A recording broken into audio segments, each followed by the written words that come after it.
Ça y est, nous sommes en direct. Bonjour à tous. Bonjour Maxime. Bonjour Louis, bonjour tout le monde. Comment tu vas? Écoute, ça va super bien. Ravi de participer à ce webinaire et d'en dire un peu plus aux gens qui nous rejoignent sur cette thématique de l'emprunt qui est chère aux freelances. C'est vrai, c'est vrai. Là, on va faire du coup un petit test dans le chat parce que tout à l'heure on avait des problèmes. Donc n'hésitez pas à nous dire si vous nous voyez bien, si vous nous entendez bien. Hello Alexandre. Du coup, j'imagine que c'est bon. Bonjour à tous. Bonjour Marion. Donc j'imagine que vous nous entendez bien. Du coup, avant de commencer, en attendant que tout le monde arrive, on a des petits sondages, du coup dans l'onglet sondage.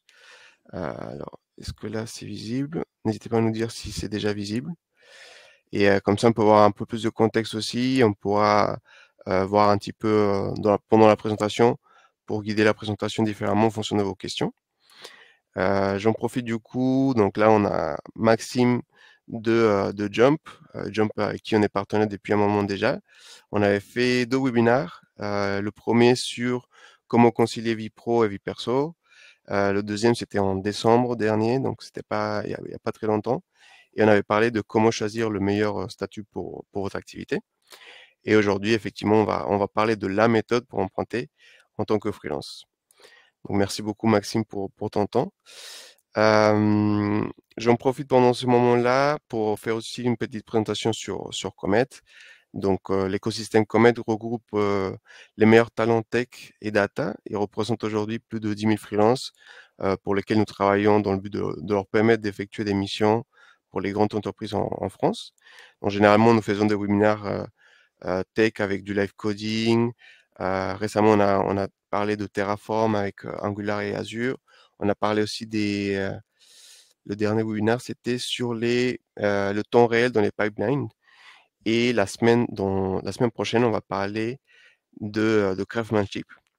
Puis on a aussi des webinaires plus sur le quotidien du freelancing avec les banques pro, les experts comptables, sur tout ce qui touche à l'admin, aussi du coup sur le portage salarial et ça peut être aussi du développement personnel pour travailler sur les soft skills quand on est indépendant, pour se préparer aux entretiens avec les clients.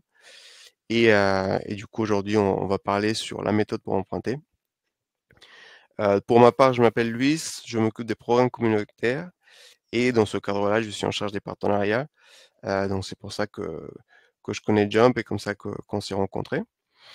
Donc là, j'ai l'impression que ça marche bien. Les gens commencent à arriver.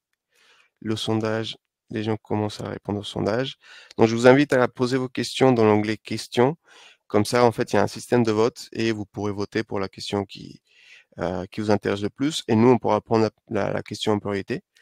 Donc, dans l'onglet suivant, je crois qu'il y a le programme.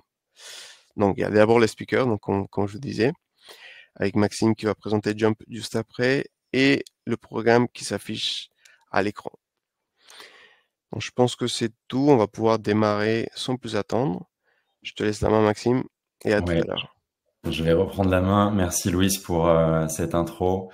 Encore une fois, on vous invite à répondre au sondage. On va commencer là dans une toute petite minute.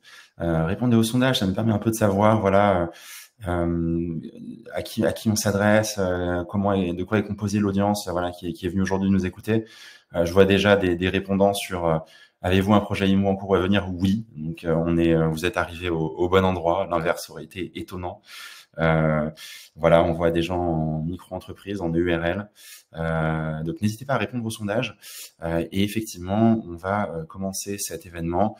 Comme l'a dit Louis, on a déjà fait des webinaires avec Comet, et je te remercie Louis à nouveau pour l'invitation. Et cette fois-ci, on a voulu parler en fait d'un sujet qui est vraiment très concret. Parce que au contact des freelances, et je vous présenterai Jump après pour ceux qui connaissent pas, on a très souvent eu cette thématique en fait qui est revenue vraiment sur le devant de la scène, j'ai envie de dire, et qui est effectivement très cher aux freelances. Pourquoi? Parce que quand on devient indépendant, finalement, les aspects pro et les aspects perso sont vraiment très proches, sont vraiment liés, et l'emprunt en fait partie naturellement. On a tous, enfin presque, en tout cas souvent, cette envie à un moment d'acheter sa maison, son appartement, le bien dans lequel on souhaite s'installer, et se pose à ce moment-là effectivement la question du statut. Est-ce que j'ai le statut le plus approprié?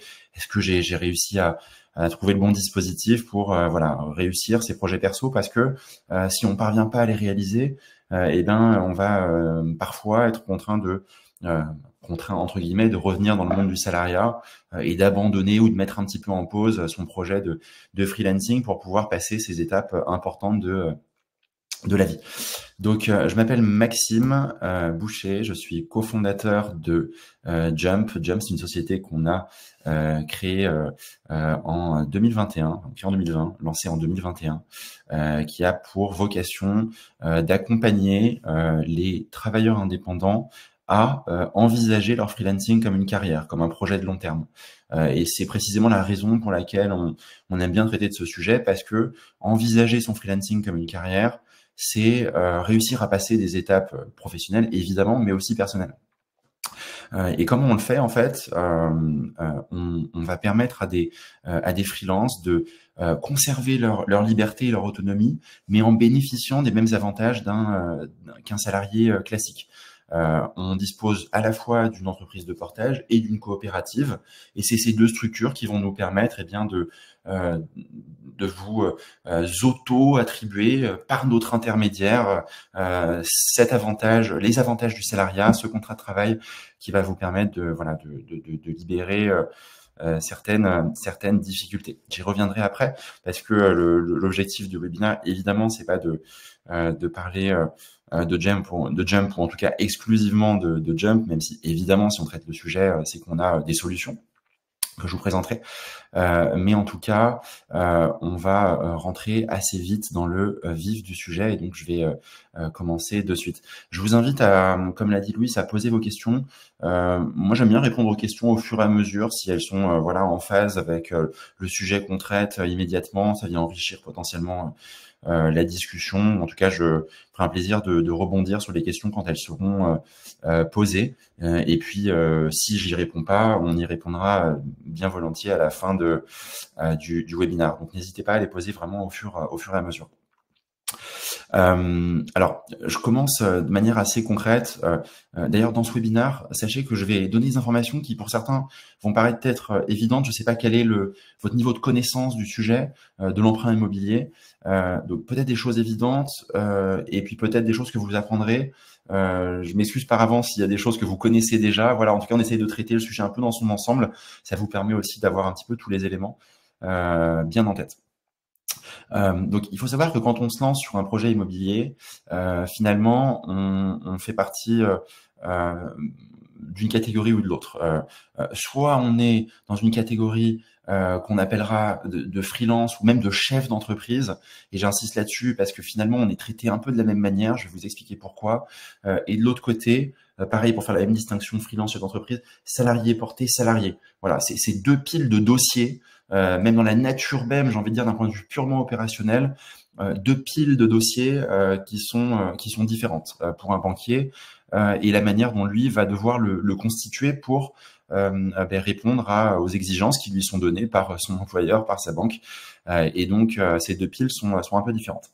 La première pile de freelance ou de chef d'entreprise va être un dossier dans lequel en fait on va vous demander 3 bilans, 3 ans d'ancienneté, donc de facto, et donc 3 bilans évidemment de préférence positive, c'est-à-dire que votre activité doit être lancée, elle doit être bien établie. C'est peut-être le cas pour certains d'entre vous, pardon, ici présents. Si vous êtes effectivement dans cette zone de confort dans laquelle vous avez déjà plus de 3 ans d'expérience, plus de 3 ans d'ancienneté, votre activité est lancée, elle est rentable, eh bien vous êtes dans des bonnes conditions pour aller voir un banquier et potentiellement effectivement le convaincre d'avancer sur un emprunt. En tout cas, il faut avoir conscience effectivement que les délais sont assez longs et que la procédure est plus complexe que celle d'un salarié classique, et c'est ce qui fait que certains, comme je le disais au début, vont revenir dans le monde du salariat pour y accéder, d'un dossier de salarié qui, vous le savez, va devoir présenter finalement un CDI, 3 fiches de paye.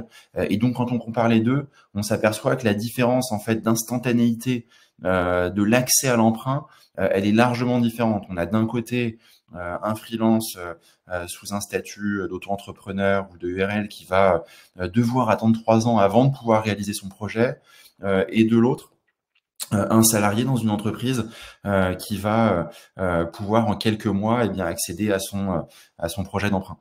Évidemment, vous le savez certainement, ou c'est peut-être d'ailleurs votre cas aujourd'hui, vous avez envie d'acheter un bien, vous avez l'envie d'avancer sur un coup de cœur que vous avez potentiellement identifié, vous n'avez pas nécessairement envie de patienter ces 3 ans, un bien peut vous filer sous le nez, ou potentiellement même vous avez le besoin d'acheter, vous avez un projet de famille, quelque chose, et donc il faut avoir cette idée déjà de délai en tête. Donc voilà, pour les grandes catégories, c'est celle-ci, les freelances, chefs d'entreprise d'un côté, les salariés de l'autre. Et la petite nuance du coup ici qu'on remarque, c'est qu'effectivement, les salariés portés, alors on verra qu'il y a quand même des différences avec un salarié classique sur la manière dont les revenus d'ailleurs sont fournis, mais en tout cas le dossier d'un salarié porté va être le même qu'un salarié, c'est-à-dire on va vous demander, parce que c'est votre statut tout simplement, on va vous demander un CDI, on va vous demander des fiches de paye, et c'est là en fait où effectivement il y a une petite carte à jouer sur le statut, votre statut, le statut de freelance qui va vous permettre potentiellement de corriger un peu la trajectoire et de rentrer sur un circuit auprès des banques qui va certainement faciliter ou en tout cas maximiser vos chances de réussite. Petit chiffre d'une étude Odoxa de mars 2021, 45% des indépendants ont déjà éprouvé des difficultés pour se loger. Aujourd'hui, on parle de l'emprunt, mais finalement, tout aussi bien, on aurait pu aussi parler de la location. Ça va être très souvent les mêmes difficultés.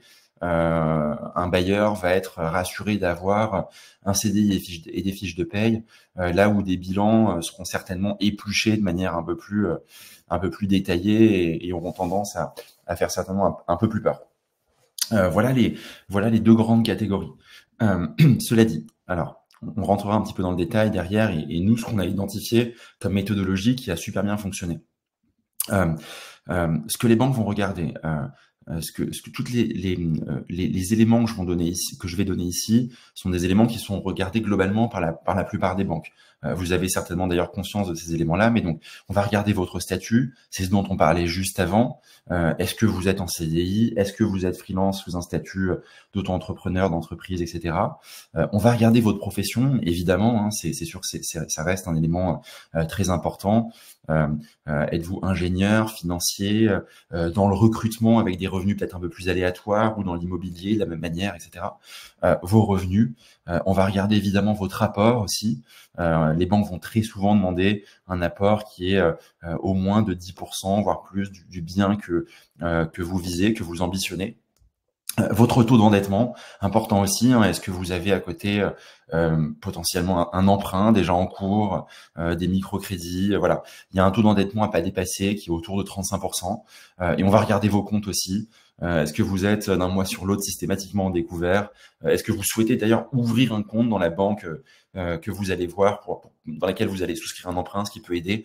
Voilà. Tout ça, c'est les éléments qui vont globalement être regardés par les banques. Et donc, ce que je veux dire par là, c'est que les banques ne regarderont finalement pas exclusivement que votre statut ou entre guillemets votre condition de freelance. Évidemment, vous êtes ingénieur, je prends des exemples un peu au pif, mais ingénieur, polytechnicien, etc. Évidemment, vous maximisez vos chances de réussite, vous avez un profil qui sera hyper séduisant. Voilà. Ce que je veux dire, c'est que votre statut freelance ne fait pas tout.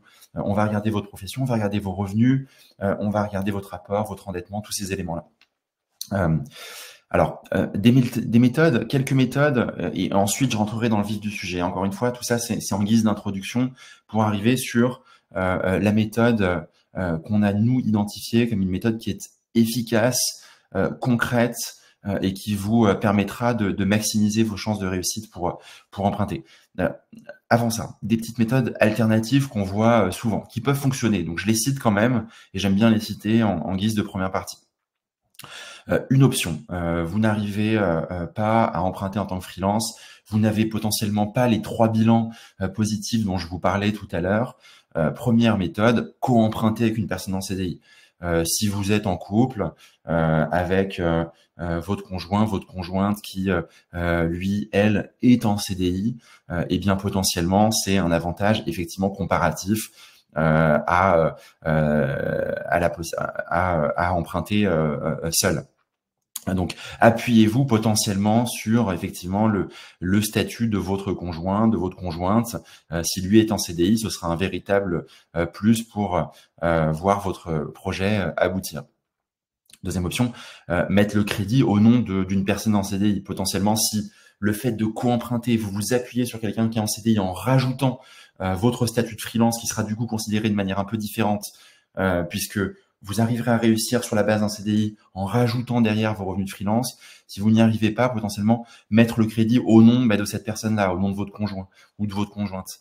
Derrière, si vous avez un apport, eh bien, vous serez copropriétaire. Et ça, c'est des éléments qu'il faut voir effectivement aussi avec votre notaire, mais selon voilà le pourcentage que vous détiendrez l'un l'autre dans l'emprunt, selon votre régime matrimonial, etc. Mais en tout cas, potentiellement, l'un d'entre vous peut emprunter, l'autre, s'il a un apport financier, des ressources, etc., peut contribuer, j'ai envie de dire, à cet achat de manière un peu différente, et on n'y contribue pas qu'exclusivement par l'emprunt. Je regarde en même temps les petites questions. Je continue et je regarderai juste après. Troisième option, le prêt entre particuliers pour contourner le système bancaire. Alors celui-ci, il est un peu farfelu. Je le mets aussi parce que c'est une possibilité. Il faut les avoir en tête. Effectivement, évidemment, il est beaucoup moins évident, mais il est possible. Il faut le savoir, il est possible d'emprunter entre particuliers.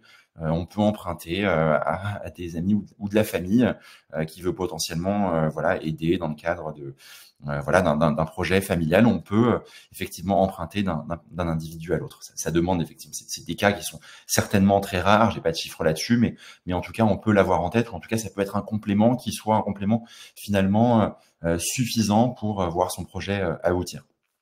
Quatrième méthode, l'accès au microcrédit pour constituer un apport. Si potentiellement c'est l'élément qui manque, en tant que freelance, vous avez réussi à montrer ces 3 bilans positifs, vous avez réussi à constituer votre dossier et il vous manque un apport, eh bien ce microcrédit peut être aussi un moyen de le constituer. Voilà. Donc j'ai cité quelques méthodes un petit peu alternatives, mais qui finalement contournent un petit peu le cœur du sujet qu'on souhaite traiter ici, c'est-à-dire comment moi, en tant que freelance, lancer avec mon activité, comment est-ce que je peux être autonome pour réaliser mon emprunt tout seul.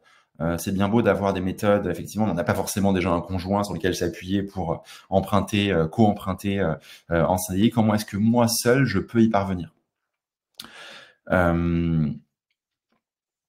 Alors, je vois la question d'Alexandre. Potentiellement, votre société peut acheter un bien IMO. Je ne connais pas les détails du montage, une SCI, etc. Alors, je vais être honnête, Alexandre, j'ai pas trop la réponse à cette question sur la SCI spécifiquement. Effectivement, c'est des montages qui sont comment dire, qui sont réputés effectivement intéressants pour l'achat ou en tout cas pour la location, pour la gestion locative. Honnêtement, je préfère ne pas répondre que de donner des mauvaises indications. Je vais pas être suffisamment compétent pour répondre à cette question sur la SCI spécifiquement. Donc, je vous invite peut-être à aller voir, on en parlera après, mais potentiellement des courtiers aussi qui pourront creuser le sujet plus en détail. Désolé pour l'absence de réponse sur la SCI spécifiquement. Je passe à la slide d'après. Alors, la méthode assez claire, efficace que nous on a constaté et on a longtemps attendu en fait avant de faire ce webinaire. Pourquoi? Parce que on voulait tout simplement avoir l'historique en fait de ce que nous on a constaté au sein de nos sociétés, au sein de Jump, avec nos clients, avec les freelances qu'on a pu accompagner. On a voulu s'assurer en fait que notre intuition était la bonne et que les projets en fait avaient réussi à aboutir. Et c'est une fois qu'on a constaté que c'était le cas, et c'est le cas actuellement chez Jump, on arrive à accompagner des indépendants dans leurs projets immobiliers. Je vais vous montrer comment. Une fois qu'on avait constaté ça, on s'est senti suffisamment à l'aise pour dire ok, il y a un sujet qu'on a envie de traiter, et donc on est ravi de traiter aujourd'hui sur l'invitation de Louis. Donc les 4 conseils que je peux vous donner aujourd'hui, c'est le premier, trouver une mission longue et bien rémunérée. Ça, c'est la première étape, j'ai envie de dire, avant même votre statut, avant même de se poser des questions sur quel est le meilleur dispositif administratif juridique que je dois utiliser. Première étape, trouver une mission longue et bien rémunérée, c'est vraiment la chose la plus importante. Encore une fois, comme je vous l'ai dit, une banque ne regardera pas que votre statut, elle regardera votre mission, vos revenus, etc. Ça reste hyper important, ça reste décisif. Et donc là-dessus, évidemment, Comet peut vous accompagner. Donc trouver une mission longue, trouver une mission qui est bien rémunérée, ça va déjà être la première pierre, j'ai envie de dire fondamentale pour vous permettre de réussir votre emprunt. Conseil numéro 2, faire appel à une société de portage salarial en précisant votre projet. Pourquoi faire appel à une société de portage salarial, c'est qu'en fait, elle va vous permettre, encore une fois, de vous interfacer auprès des banques différemment que si vous étiez freelance en auto-entreprise ou en EURL ou en SASU. Encore une fois, il y a beaucoup de banques dans lesquelles les conseillers, finalement, ils vont un peu remplir les conditions qui leur ont été données, tout simplement. C'est-à-dire, quel est le statut de l'interlocuteur à qui vous parlez? CDI. Si c'est un CDI, je dois montrer 3 fiches de paye, etc. Donc, en fait, vous allez vous interfacer différemment auprès des banques. Donc, faire appel à une société de portage salarial, elle va vous permettre de changer votre situation de freelance de la pile que je vous montrais tout à l'heure, chef d'entreprise, à celle des salariés. Et ça, c'est hyper important. Et en fait, c'est un élément qui va vraiment être un élément différenciateur pour la réussite de votre projet immobilier. J'ai précisé en précisant votre projet. C'est hyper important aussi, en tout cas chez nous, chez Jump, parce que en précisant votre projet, vous allez pouvoir beaucoup plus facilement aller sur le conseil numéro 3 que je vous donne ici, qui est de présenter 3 bulletins de salaire identiques. Ça, c'est hyper important aussi, parce que une banque va être potentiellement, on va dire, alarmée, ou en tout cas va s'alerter un peu plus si les revenus varient. Alors, je ne sais pas exactement quelle est votre profession aujourd'hui dans l'audience, dans les personnes qui ont rejoint l'événement. Si vous êtes si vous fonctionnez au TJM, potentiellement, effectivement, vos revenus vont être assez proches d'un mois sur l'autre en fonction du nombre de jours travaillés, hormis les jours de vacances que vous prendrez, mais vont être assez proches. Si vous êtes dans des fonctions dans lesquelles vous facturez, par exemple, au forfait et qu'ensuite vous n'encaissez plus rien sur un mois ou deux, ça va être un peu différent. Donc, précisez votre projet parce qu'en fait, l'entreprise de portage, elle va vous permettre et c'est ce qu'on fait nous chez Jump, de lisser vos revenus sur plusieurs mois pour s'assurer qu'en fait vos bulletins de paie seront systématiquement les mêmes. Donc vous encaissez, mettons 30 000 euros pour le trimestre de la part de Microsoft, rien ne vous oblige de consommer ces 30 000 euros en un seul et même salaire. Vous allez très bien pouvoir utiliser 30 000 euros en mai, 10 000 euros en mai, 10 000 euros en juin et 10 000 euros en juillet. Et ça, c'est hyper important à faire quand vous êtes dans le cadre d'un emprunt immobilier, parce qu'en fait, vous allez être du coup capable de présenter des bulletins de paie qui sont identiques. Au plus votre dossier il ressemble à celui d'un CDI normal, au plus vous allez rassurer un banquier, voilà, qui a envie d'avoir un dossier qui soit le plus classique et le plus standard possible. Conseil numéro 4, attendre 4 mois pour présenter votre demande de prêt. Pourquoi attendre 4 mois avant de présenter votre demande de prêt lorsque vous avez suivi ces premières étapes? Parce qu'en fait, il faut attendre la fin de votre période d'essai. Une entreprise de portage, en fait, encore une fois, vous savez, on pourra en reparler, mais elle va fonctionner comme une entreprise classique, en tout cas sur ces jalons juridiques qui sont ceux du salariat. Et donc, en portage salarial, comme dans une entreprise classique, il y a effectivement une période d'essai.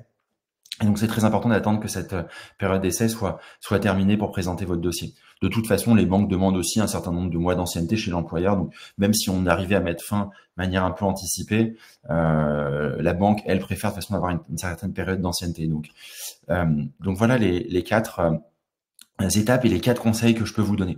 Il y aura un conseil bonus que je vous donnerai juste après et qui est très important.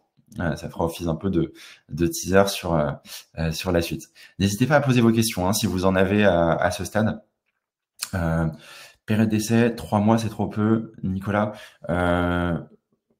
oui, effectivement, 3 mois, c'est court. Nous, on aime bien, je parle là de la période d'essai, elle est de 4 mois, parce que c'est un CDI, statut cadre, convention collective portage salarial, la période d'essai, elle est de 4 mois. Donc déjà, on est sur 4 mois. Mais nous, quand on accompagne nos clients, on aime bien même leur faire attendre 6 mois. Généralement, les banques aiment bien avoir ces 6 mois d'ancienneté. Donc si vraiment on est dans l'urgence, à partir de 4 mois, fin de période d'essai, on peut commencer à se lancer.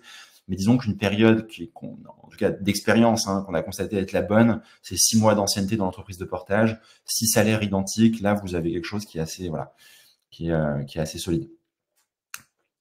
Voilà. Alors, on a fait ce cercle vertueux en 6 étapes pour un petit peu redonner les différentes étapes. Quand est-ce que vous agissez, quand est-ce que nous on agit en tant qu'entreprise de portage salarial pour vous aider dans la réalisation de votre projet. Étape 1, vous trouvez votre mission. Encore une fois, c'est le plus important. Vous trouvez une mission, encore une fois, de préférence, si on peut, longue, bien rémunérée. Évidemment, on a toujours envie que ce soit bien rémunéré, mais en tout cas une mission longue, d'autant plus qu'on connaît le marché actuellement. Il est plus compliqué. Les dossiers peuvent mettre plus de temps à passer. Les négociations avec les vendeurs peuvent être plus longues. Tous les délais se sont allongés.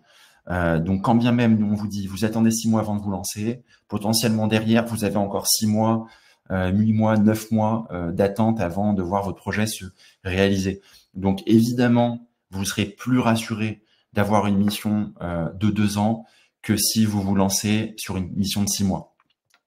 On peut pas toujours tout choisir, bien sûr, je vous l'accorde, mais si vous avez, à un moment donné, en tout cas, de votre carrière de freelance, un arbitrage à faire, où en fait vous avez une mission longue versus une mission courte, vous avez ce projet en parallèle, j'irai sur la mission longue parce qu'encore une fois, il y a des arbitrages pro-perso à faire à certains moments de sa vie. Et en tout cas, si c'est l'objectif d'un projet immobilier, il faudra à ce moment-là certainement privilégier la mission longue pour pouvoir avancer sur votre projet. Donc, étape numéro 1, trouver sa mission.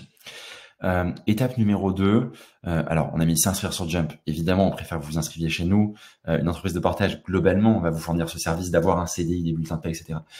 Nous, ce qu'on fait en tout cas, c'est qu'on le fait bien. En tout cas, c'est qu'on essaie de bien le faire. C'est un sujet qu'on a pris à bras le corps. C'est un sujet qu'on a identifié. C'est un sujet sur lequel on aime accompagner nos clients, sur lequel on a eu plein de success stories. Et donc, on a l'habitude de le faire. Donc, je me suis permis de mettre s'inscrire sur Jump. En tout cas, on sera ravis de parler avec vous, mais inscrivez-vous auprès d'une entreprise de portage salarial, générez votre contrat commercial avec ce premier client que vous avez trouvé. Et donc, étape numéro 3, signez votre CDI. Donc là, vous avez rempli la première étape, comme on l'a dit tout à l'heure. Vous avez votre CDI, vous pouvez avancer sur l'étape numéro 4. Étape numéro 4, vous envoyez vos factures chaque mois pour la mission que vous avez réalisée. Potentiellement, vous lissez votre salaire si vos revenus, comme on le disait, ils sont variables d'un mois sur l'autre. Et donc, à l'issue du premier mois, vous avez votre premier bulletin. Deuxième mois, deuxième bulletin. Troisième mois, troisième bulletin. Vous arrivez à l'étape 5, qui est la fin de votre période d'essai. Là, techniquement, votre dossier, il est prêt. C'est-à-dire que vous avez une mission longue, vous avez un CDI, vous avez des bulletins de paie, vous êtes en mesure de présenter un dossier qui est en fait complet à une banque et d'obtenir votre emprunt. Voilà un petit peu toutes les étapes. N'hésitez pas encore une fois à poser vos questions. Je temporise un petit peu parce qu'il y a pas mal d'informations. Et donc juste après, je vais vous donner le conseil bonus dont je vous parlais, que nous on a constaté être un conseil qui, encore une fois, peut vraiment faire la différence dans la réussite de votre projet immobilier. Ce conseil, alors je précise ici, je cite Préto parce que c'est le partenaire avec lequel on travaille. Encore une fois, il y a plein de courtiers sur le marché et sentez-vous à l'aise d'aller voir le courtier avec lequel vous êtes bien. Je précise Préto ici parce que c'est un courtier avec lequel on travaille et avec lequel ça fonctionne bien. En tout cas, l'idée de passer par un courtier, lorsque vous êtes dans le cadre de, en tant que freelance, de dans le cadre de la réalisation de votre projet immobilier, vous avez fait appel à votre société de portage, vous avez réussi à constituer votre dossier, tout est prêt. Moi, je vous conseille vraiment de effectivement passer par un courtier. Pourquoi? Parce que de une, le courtier, il va certainement mieux maîtriser le narratif que vous par rapport à cette situation-là. La situation d'un freelance, potentiellement qui est en portage. C'est, encore une fois, c'est leur métier. C'est un discours qu'ils ont eu l'habitude de tenir des dizaines, des centaines, peut-être des milliers de fois. Et donc, vous avez envie que le discours il soit maîtrisé, le narratif soit maîtrisé par un professionnel. Vous pouvez certainement, encore une fois, hein, tout ce que je dis, c'est un cas générique. Hein, on peut réussir à emprunter ailleurs qu'en portage. On peut réussir à emprunter tout seul avec une banque. Évidemment, il y a plein de solutions. J'essaie de vous donner une solution qui, globalement, statistiquement, fonctionne bien. Si vous y allez seul, vous prenez le risque en fait, de vous casser un peu le nez en disant certains éléments qui vont potentiellement inquiéter, qui vont alerter, que les gens vont vouloir creuser. Là où un courtier, lui, il va avoir votre dossier, il va le défendre en fait aussi avec une pile de dossiers complète. Donc, quand un courtier il va proposer ses dossiers à une banque, il va rarement présenter un dossier tout seul. Il vient avec une pile de clients et c'est comme ça aussi qu'ils arrivent à très souvent à avoir aussi des taux plus intéressants. C'est un peu comme un apporteur d'affaires finalement. Et donc, il va diluer aussi votre dossier au sein de plein d'autres dossiers. S'il y a besoin de creuser, il va savoir bien le défendre.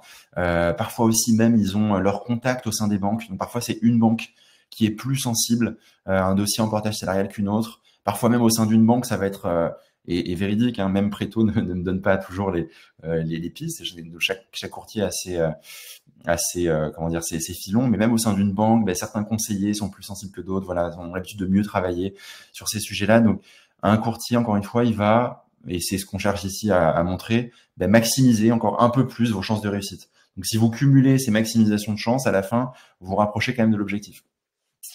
Surtout que si vous y allez tout seul et que encore une fois, vous vous cassez le nez auprès d'une banque avec un dossier refusé, vous allez avoir certainement beaucoup de mal à vous relancer une deuxième fois. Même votre courtier vous aurez un petit peu cramé votre chance. Votre dossier sera déjà logué dans leur système. Donc voilà, peut-être essayer avec la banque avec laquelle vous vous entendez très bien, c'est votre banque historique, et aller voir un courtier pour les autres. Voilà, c'est vraiment le conseil que je pourrais vous donner. Donc, je fais un petit retour en arrière. Juste ici, vous avez trouvé votre mission longue. Vous avez fait appel à votre société de portage. Encore une fois, c'est pas un choix ad vitam aeternam. Hein. Potentiellement, vous avez une auto-entreprise. Vous êtes en URL. D'ailleurs, c'est le cas de certains d'entre vous qui avaient répondu au sondage. Votre objectif ici, c'est d'aboutir à votre projet. Votre société de portage, peut-être qu'elle vous accompagnera pendant 1 an, 2 ans, 6 mois, je ne sais quoi. Et puis vous retournez ensuite sur le statut que vous privilégiez. Mais l'objectif ici, c'est d'aboutir à votre projet, de choisir à un instant T le statut qui est le plus adapté à vos ambitions et à votre objectif.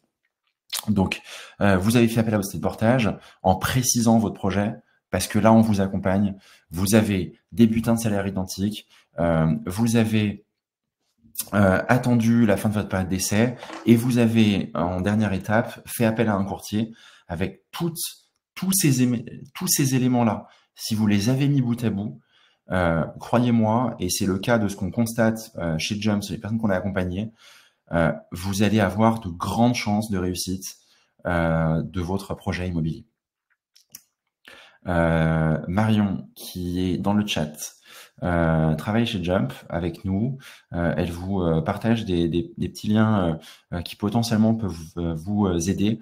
On a conçu un comparateur de statut avec Comet que vous pouvez regarder, sur lequel effectivement, et je pense que c'est un petit peu l'enjeu, je pense qu'à différents moments de votre vie de freelance, il y aura potentiellement différents statuts qui seront adaptés. Je pense que votre statut aussi, il évolue en fonction de vos objectifs.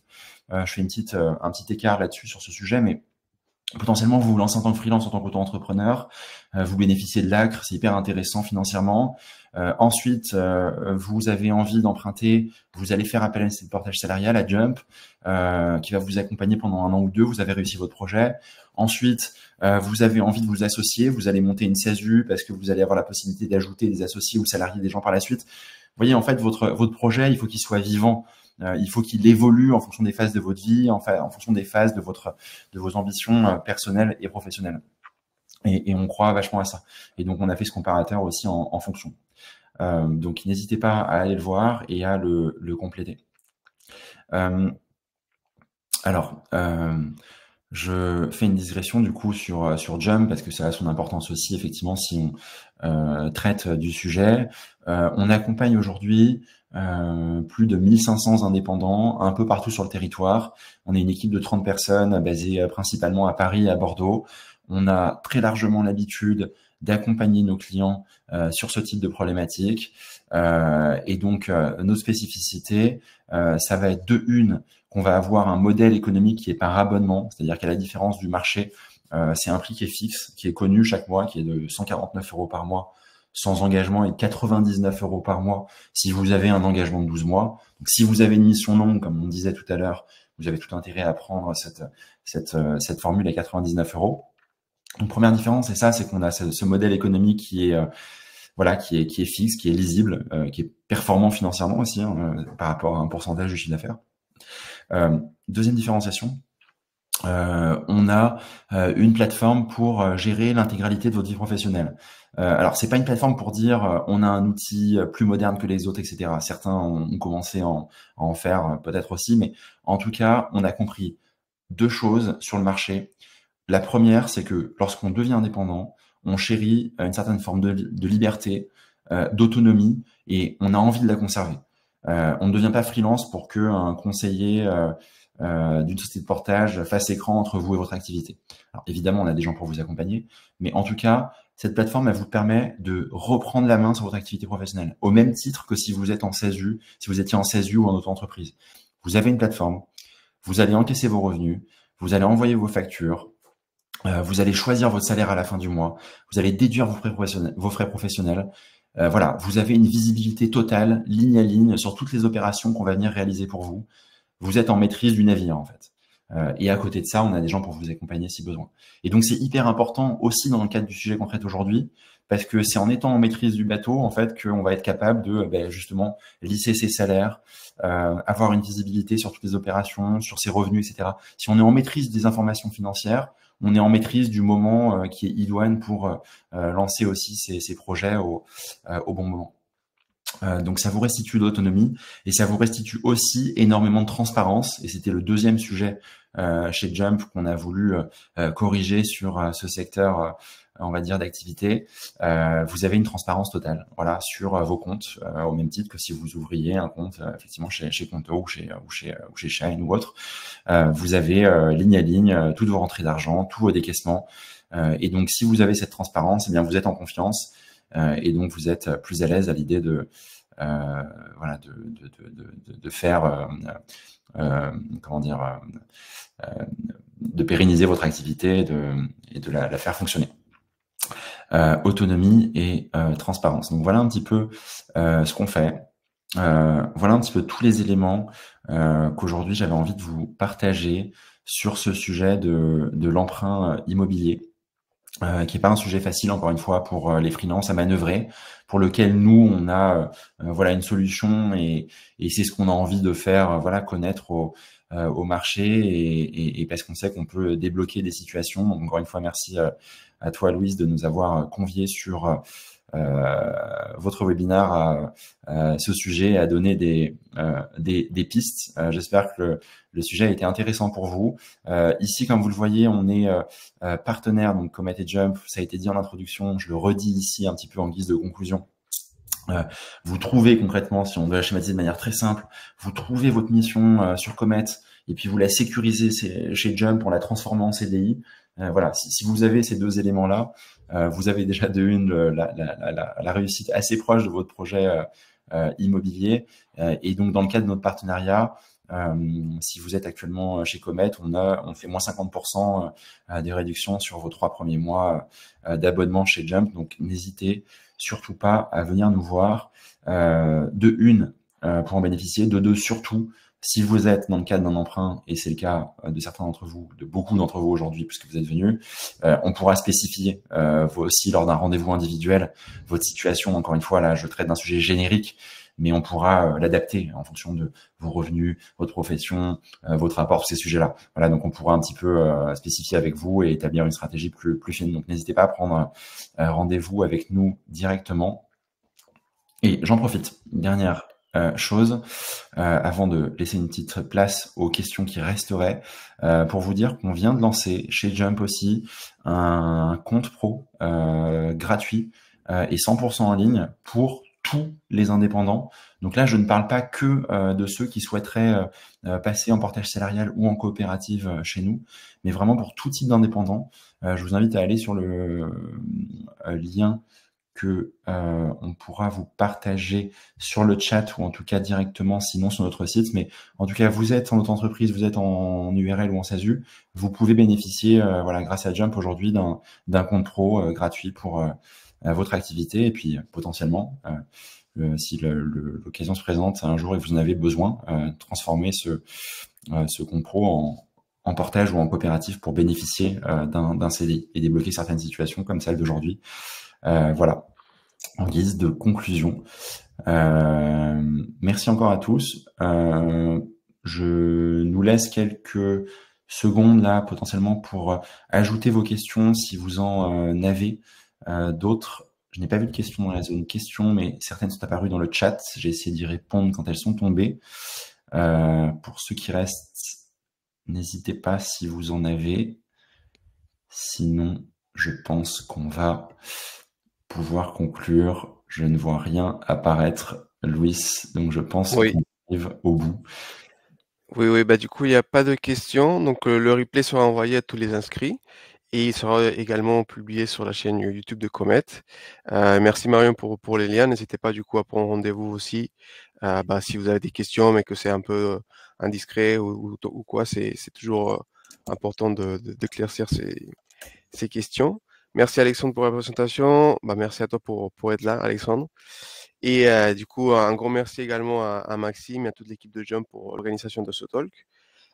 Comme je vous disais, du coup, on a encore un webinaire la semaine prochaine, plus côté tech avec le craftsmanship. Donc, n'hésitez pas à suivre les communications sur les axes de la communauté, sur LinkedIn.